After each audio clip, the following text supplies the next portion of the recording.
Suara Pembaharuan Indonesia Televisi. Jokowi dalam lingkaran kebohongan. Beginilah akibatnya. Filsuf Jean-Paul Sartre berpendapat kebohongan dalam politik dapat dianggap sebagai bentuk mauvaise-foi atau etikat buruk seseorang menyangka atau menyembunyikan kebenaran untuk mencapai tujuan.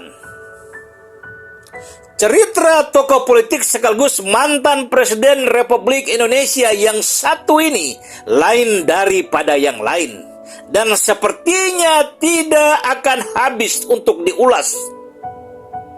Pada tahun 2009, ketika dia hadir di panggung politik nasional sebagai calon Presiden Republik Indonesia, saya dan banyak lagi rekan-rekan di luar sana begitu mengagumi sosok dan kepribadiannya karena kesederhanaannya, kepolosannya, kerakyatannya, dan semua darinya begitu meyakinkan kami. Tapi di akhir-akhir masa jabatannya sebagai Presiden Republik Indonesia untuk periode kedua, karena sejumlah peristiwa politik dan sikap politik serta beberapa kebijakannya sebagai Presiden Republik Indonesia, banyak orang menjadi terperangah. Seakan tidak percaya, tapi begitulah kenyataan bahwa dia mantan Presiden Republik Indonesia yang ketujuh, Insinyur Joko Widodo, adalah sosok kontroversial, penuh retorika dan manipulatif, terkesan menjadi pembohong, sadis, sanggup melakukan apapun untuk kepentingan sendiri, dan dia bukan mantan Presiden Republik Indonesia yang dapat dijadikan tauladan bagi pembangunan politik bangsa ini. Setelah kami melakukan introspeksi dan feedback untuk mencermati perjalanan kehidupan sosok Joko Widodo, sejak semula sudah sangat kontroversial. Dari riwayat pendidikannya, Joko Widodo semula menggunakan gelar doktorandus pada waktu menjadi wali kota Solo. Tetapi ketika menjadi gubernur DKI Jakarta dan selanjutnya menjadi Presiden Republik Indonesia yang ketujuh, Jokowi tiba-tiba menggunakan gelar insinyur lulusan salah satu perguruan tinggi terbaik di Indonesia yang berada di Jawa Tengah, yaitu Universitas Gadjah Mada. Sesuai pengakuan Jokowi sendiri, Fakultas Kehutanan jurusan Industri Kayu, lulusan tahun 1985. Walaupun kenyataannya, menurut beberapa alumni Universitas Gadjah Mada, Fakultas Kehutanan angkatan tahun 1985, sepertinya Fakultas Kehutanan Industri Kayu tidak ada di Universitas Gadjah Mada. Tapi aneh, ya, Jokowi tidak pernah merasa malu, dan sekarang permasalahannya sudah menjadi satu proses hukum. Kesederhanaan Jokowi yang dibalut dengan sejumlah kebohongan. Filsuf Lao Tzu, seorang guru yang berasal dari Tiongkok, berpendapat, pemimpin yang sederhana adalah seorang yang memimpin dengan rendah hati, tidak mencari kekuasaan dan pengakuan, dan lebih memprioritaskan kepentingan rakyat daripada kepentingan pribadi. Menyimak pesan filsuf Lao Tzu, jika kita letakkan sebagai standar penilaian kepribadian Jokowi dalam kesederhanaannya, sepertinya tidak nyambung, karena Jokowi dalam beberapa momen hanya terkesan sederhana untuk sekedar flexing atau ngonten sebagai objek pencitraan.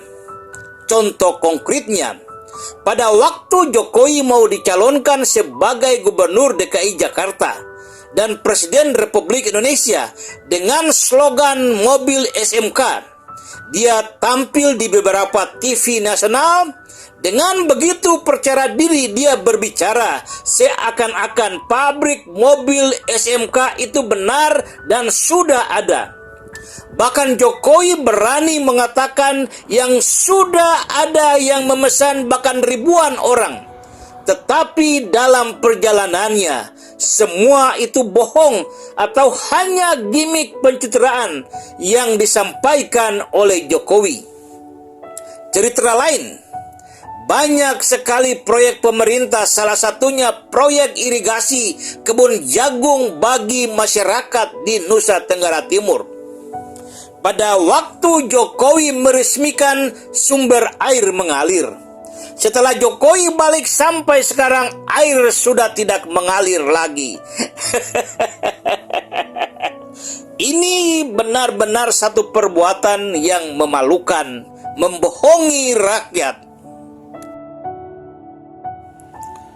Filsuf Lao Tzu berpesan, pemimpin sederhana tidak mencari kekuasaan dan pengakuan, lebih memprioritaskan kepentingan rakyat daripada kepentingan pribadi. Hal ini sepertinya jauh dari karakter seorang Joko Widodo. Faktanya, dengan sejumlah retorika yang dipertontonkan Jokowi, saya akhirnya menyimpulkan bahwa Jokowi hijrah dari Solo ke Jakarta memang untuk mengejar kekuasaan. Hal ini karena belum 5 tahun setelah terpilih menjadi gubernur DKI Jakarta, Jokowi meninggalkan jabatannya sebagai gubernur dan bersedia mencalonkan diri sebagai Presiden Republik Indonesia. Jokowi secara tidak langsung mengkhianati kepercayaan rakyat DKI Jakarta. Semua karena niatnya mengejar jabatan dan kekuasaan. Dalam kasus yang lain, belum selesai masa jabatannya sebagai Presiden Republik Indonesia yang kedua periode, Jokowi dan para pemujanya sudah melakukan manuver supaya masa jabatannya diperpanjang menjadi 3 periode. Gerakan mereka bermula dari beberapa menteri sekaligus ketua partai politik menyampaikan dukungan. Jokowi juga meminta Ahok untuk lobi Ketua Umum PDIP Ibu Megawati Soekarno Putri agar supaya PDIP dapat mendukungnya menjabat 3 periode. Tapi sayang, dengan tegas Ibu Megawati menolak karena menurut Ibu Megawati, masa jabatan seorang Presiden Republik Indonesia telah diatur dalam Undang-Undang Dasar Negara Republik Indonesia tahun 1945 hanya 2 periode. Dengan tegas, Ibu Mega sekali lagi menolak. Akibat penolakan ini, Jokowi pecah kongsi dengan Partai Demokrasi Indonesia Perjuangan. Walaupun terkesan Jokowi mencuci tangan seraya tidak mau mengakui dia menginginkan masa jabatan diperpanjang menjadi 3 periode, tapi publik pada akhirnya menertawakan Jokowi dengan sejumlah sandiwara yang diciptakan.